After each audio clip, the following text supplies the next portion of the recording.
Hello, welcome to class again. My name is still Miss Juliet of RootLearning.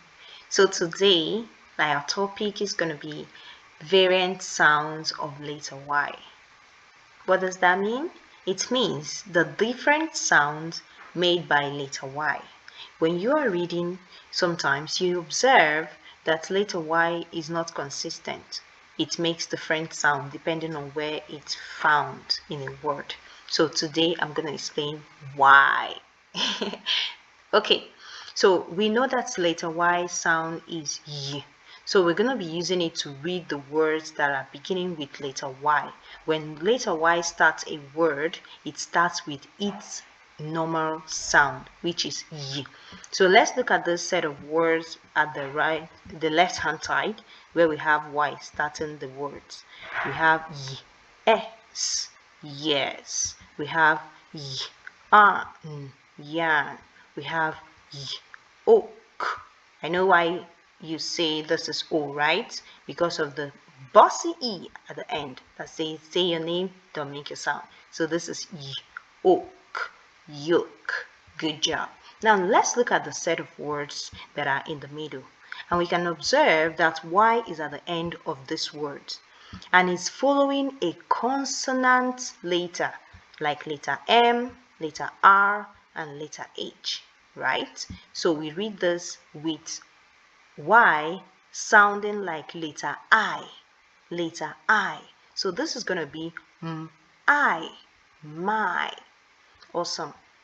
Here is a consonant blend. Kr, kr, I, cry. The I is representing the Y sound here now. It's sounding I, like letter I. Now we have here the WH words. I, Y. Beautiful. Now, how about this ones by the right hand side?